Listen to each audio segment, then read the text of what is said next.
Uh-oh.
Gabby Fundora versus Marilyn Badillo. Let's talk about the fight. Ahead of the fight, I told you that this is going to go one of two ways. It's either Marilyn is going to fight Gabby the way she fights everybody else, which is not a good idea, or she will adjust, barrel forward, and try to crowd her, which I didn't think would work either. Why not? Barreling forward and crowding Gabby relies on getting the best of her in the exchange, and I didn't think Marilyn could. She doesn't have the same stopping power as Gabby. She does not punch as hard. What we saw. Marilyn chose to do the former, not the latter. She chose to fight Gabby Fundora the way she fights everybody else, moving lateral and trying to set a trap, trying to work off the counter. She didn't have the height or the length to do that. If you give Gabby that much room to work, you're a sitting duck. A clear target. Because of Gabby Fundora's statuesque frame, she doesn't need to be close to you to touch you with punches, but you do need to be close to her. To land counters. So that when you're circling away, looking to walk her into a punch, it's not going to happen. She's going to be able to touch you before you can even get it out. You can even throw it. And it was all bad for Marilyn from the start and throughout. Giving into frustration and desperation, she starts leaping and lunging and trying for these very big punches that are missing the mark by a wide margin, all the while getting peppered with punches, more so than she's used to. Don't look at that fight and tell yourself that Marilyn is a bad fighter, because she isn't. Obviously not a good advertisement for Marilyn Badillo's boxing acumen. She's looked better, but that's against more normal-sized flyweights. The uniqueness of this situation explains what you saw, that where normally you can hang back and walk other fighters into punches, that is simply not going to happen with somebody that has this much height and length over you. Saw Marilyn Badillo trying to slip and slide, roll and ride and weave under the straight punches as Gabby was walking her down. Normally it works. And the uppercuts start to come out. In a situation where a taller fighter is dealing with a shorter fighter that is hunkering down and bending at the waist and knees, the uppercut can be a particularly lethal punch. Gabby landed quite a few of those. As Marilyn was trying to angle off to get out of the way of the straight punches, Gabby starts shooting the bent arm punches, the uppercuts that are finding a home. Taller fighter shooting an uppercut at a smaller fighter when they're bending at the waist and knees, it does that much more damage because you're essentially leaning into the punch and they have optimal leverage to drive it up. She was breaking Marilyn Badillo's spirit. At times, hard to watch because, like I said, Marilyn is an otherwise good fighter, and she could be competitive with almost anybody else in this division, just not Gabby. Circa round 6 or round 7, Gabby decides to stop playing with her food, really starts laying into Marilyn Badillo, particularly in round 7, where the contest was stopped. Gabby backs her into the ropes, connects with a series of punches. It was off a backhand, a left hand. Because remember, Gabby Fundora is a southpaw that sent Marilyn Badillo to the canvas for the first time in her professional boxing career. By then, she was broken. Finished. Managing to rise to her feet, but she wasn't really trying to beat the count, nodding to the referee that she was done. She was finished. No mas. A crushing defeat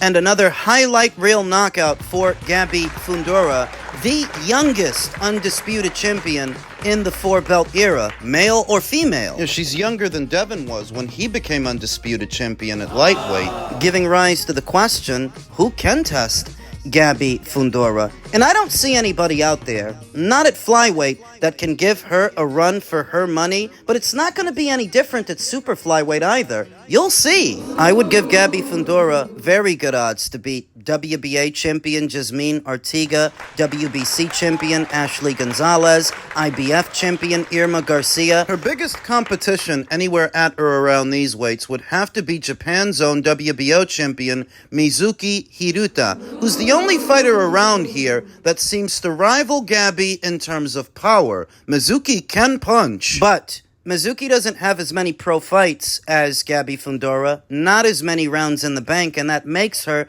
less experienced. And Gabby's not just a hard puncher. quite the accomplished boxer in case you haven't paid attention. Very good at managing the distance behind the lead hand or stepping into it. To where if and when they fight, I'm fairly confident the bookmakers are going to have Gabby Fundora as the favorite. I don't think Gabby really gets tested until she moves up to maybe 118 or 122, and even there, she'll still be tall for those weights. And that's way down the line. That's years from now. God only knows what the landscape is going to look like up there. The bottom line is, Gabby has all the ingredients to rule the flyweight division, the super flyweight division when she gets there, and perhaps bantam and super bantam, because she's that good and that dangerous. Congratulations to her. Earlier in the day, across the pond, the Matchroom show where unbeaten Dalton Smith defeated Canada's own Matthew Germaine to stay in position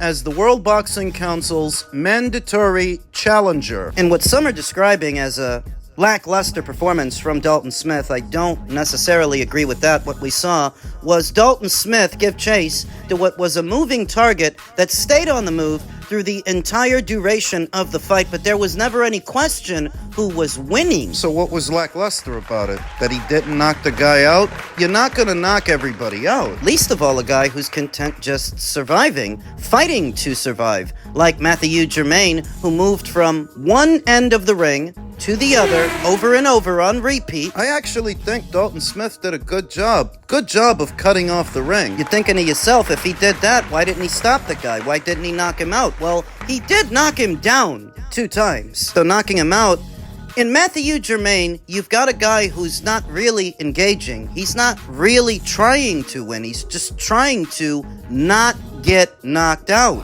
Post-fight, I saw some people calling it a lackluster performance in tandem with others that were asking, what was the point of this fight? The purpose. Believe it or not, there was one. The point and purpose behind fighting a Matthew Germaine is as a rehearsal for an Alberto Puello fight. You saw how Matthew likes to move around, likes to use the ring, counter, set traps, all that kind of stuff. That's the same kind of stuff Puello does. Germaine was a rehearsal for Puello. So if you're asking yourself what was the point of this fight, that's the answer, in tandem with just keeping busy and keeping active and staying sharp. Remember that Dalton Smith just entered contender status. More work needs doing. Dalton Smith's power, the power was still there. The power seems real enough. Matthew Germaine is not getting on the good foot because of how hard Dalton doesn't hit. Oh, he felt the power. Decided he's not going to make himself a stationary target. He's not going to stand in one spot long enough to get into an exchange with Dalton Smith. So the power is there, it was still there, and the power is real. And Puello? Now, beauty is in the eye of the beholder. That's what they say. And where some people are looking at this performance and calling it lackluster, I don't know that I agree, because it's a fight that Dalton Smith won emphatically. There's no question who won. Even if at times the aesthetic was monotonous and repetitive, there was never any question who was winning. So is it lackluster when you create clear separation? When you score not 1, but 2 knockdowns in the process of doing that, hurt the guy more than once. Is it lackluster, or was it just a bit boring? I'll admit that at times it was a bit boring, but that wasn't Dalton Smith's fault. That was Matthew Germaine's fault. Showed up for a check, showed up to survive. I just don't know that I would categorize this as being lackluster for Dalton when he beat the guy clear. There's no question who won. And Puello? What I think the difference is between Matthew Germaine and Alberto Puello, the reigning WBC champion, is that he's a bit taller than Matthew and a bit longer, and he can fight a better version of the fight that Germaine tried to fight. With more power. Seen him under pressure before. We saw Alberto Puello under pressure from Gary Antoine Russell when they fought, and he was able to handle himself well. Better, I think, than Matthew Germaine in that same situation. So based on yesterday's performance, can we say that Dalton Smith is a shoo-in to beat Alberto Puello? And it's not a lock. It's not a foregone conclusion that Dalton Smith wins, because Alberto can fight, a better version of it, than the one that Germaine just fought. The saving grace. The silver lining is that he may not have to fight Alberto Puello for the belt if Alberto can't keep it. Alberto was recently named as one of the guys that's fighting on Turkey's upcoming show over the summer. He's been matched against former champion Subriel Matias. That's supposed to be better? For Dalton Smith it is, stylistically at least. Dalton Smith is a boxer-puncher. Subriel Matias is a pressure fighter. Stylistically, that favors Dalton. And as dangerous and difficult as Subriel is, we know he can be beaten. We just saw Liam Botto beat him. Dalton Smith may be able to do the same. So maybe he's better off fighting Subriel than Alberto Puello. Who he fights is contingent upon who wins their fight. Elsewhere in the world of boxing, Canelo Alvarez admits he was just playing his cards during negotiations with Jake Paul, which I thought at the time, fiscally, made too much sense not to explore. Granted, it's a circus fight, it's a spectacle, but it pays a lot of goddamn money. In the hours leading up to super middleweight champion Canelo Alvarez's signing of a multi-fight deal with Riyadh Season, beginning with a May 3rd unification clash with Cuba's William Scull in Saudi Arabia, it was widely known in boxing circles that the Mexican was in talks about a Las Vegas showdown with Jake Paul. Instead, you need to play your cards, Alvarez told Barstool Sports when asked if those talks were genuine. It would not be a fight versus Paul, but it would be an event. It is not for the moment. Canelo Alvarez, 34, with 62 wins, 2 losses, 2 draws, and 39 knockouts, is now fully focused on Scull, an unbeaten but largely untested IBF champion. He will mark Alvarez's first bout with a Cuban since Erislandy Lara gave him a tough fight way back when, in 2014. I know he has a lot of skill because he had a lot of amateur fights, Canelo said of his 23-0 9KO opponent. They, the Cubans, have a particular style that is a little bit difficult, but I fought every style and I can adapt to any style. This will be no exception. Lara's a pure boxer. Canelo was a lot greener than he is now. When he fought him way back there in 2014, he's seen a good number of pure boxers since then. Stopped 2 of them, in Caleb Plant and Billy Joe Saunders, and even though Jermel Charlo is not an according to Hoyle pure boxer, he fought like one against Canelo and lost a lopsided decision. So it is safe to say that Canelo is more adept to the task this time than he was years ago when he fought Lara. The bout, Canelo's first fight outside of North America, is being dressed up as an undisputed contest, even though it is only so because Canelo gave up the IBF title due to not being interested in fighting Scull in the past. I'm already the only undisputed super middleweight champion, so now I will be the only 2-time undisputed champion, he said. We're going to get there, Saudi Arabia, many weeks before the fight, to get used to it. Don't want to get that jet lag. The motivation is to see new countries, to fight in new countries, and at this stage in my career, I need that motivation. Some people are poo-pooing all over the William Scull fight, but I defer to the argument that I usually make when it comes to Canelo fighting a guy versus everybody else fighting a guy. William Scull would be a permissible opponent for most every other super middleweight, and no one would complain. That's what accents the double standard, that if it were Edgar Berlanga or Jaime Munguia, Christian Mabili, Kevin Lele Sajo, Diego Pacheco, Bektemir Melenkuziev, Caleb Plant, fighting the exact same William Scull that Canelo's about to fight, no one would complain. Be a credible opponent for any one of those guys, but when it's Canelo, people want to change the rules. Move the goalposts. Being as successful as Canelo,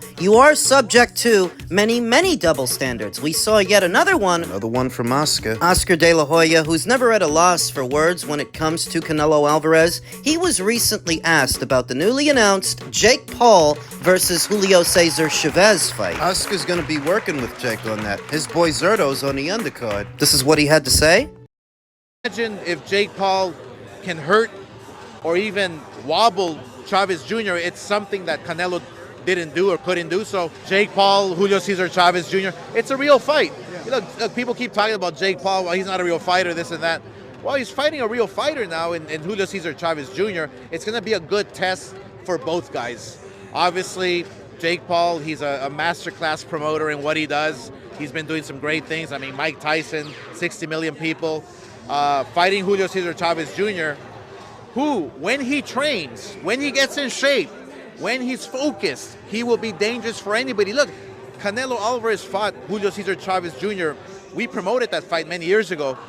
Didn't knock him out, couldn't hurt him. So imagine if Jake Paul can hurt or even wobble Chavez Jr. It's something that Canelo didn't do or couldn't do. So there's a lot of stories to come out from this. A lot of great stories for Jake Paul. So I just feel honored and proud that we can team up with MVP Promotions, with Jake Paul, and we can make Zurdo Ramirez with Torticos the mandatory. That's going to be a bloodbath in itself. So we're excited. So when Canelo was rumored to be facing Jake Paul, not but 2 or so months ago, Oscar De La Hoya was criticizing him for it. He was critical of the fight, so that he can turn around 2 or so months later. Try to sell you Jake Paul versus Chavez, the guy that Canelo beat. Now you're not critical. Now you're enthusiastic. It's not okay for Canelo to work with Jake Paul, but it's only okay if you do it. Well, then it's okay. Double standards. When someone is as successful as a Canelo Alvarez, you're always going to be subject to goalpost moving and double standards, whether it's for a Jake Paul fight or a William Scull fight, because remember, he was critical of Canelo for fighting Jake Paul. Then when all that fell apart and he decided to fight William Scull instead, Oscar was critical about that. He's critical about that fight. It seems you're never gonna be happy. So I'm not gonna poo-poo on the William Scull fight. If it were anybody else fighting that same William Scull for that same IBF title, it would be perfectly all right. What about Canelo double dealing Jake Paul? Well, I don't imagine that Jake was gonna be happy about that, because as far as he knew, he landed the biggest name in boxing, whereas Canelo was just fielding what was out there, because when you're Canelo, you have options. Lots and lots of options. Jake was just one, and at a time where so many people were critical of him for even entertaining a Jake Paul fight. You would have thought they'd be happy he's fighting William Scull. That's a legitimate world champion. You wanted him to fight a real boxer, not an influencer. Okay, William Scull is a real boxer. Double standards, man. I'm telling you, when you're doing well, you're subject to a lot of double standards. Take it in stride. Take it as a compliment, because the old saying goes, when you're in the light, if they're not hating on you, it means you ain't doing it right. Success breeds envy. What is this if it's not envy? It's just a bunch of sourpuss angry that Canelo's doing as well as he's doing. They wouldn't be paying this much attention if he wasn't. There's all kinds of other stuff going on that you could pay attention to, but this is what you're focused on. Canelo.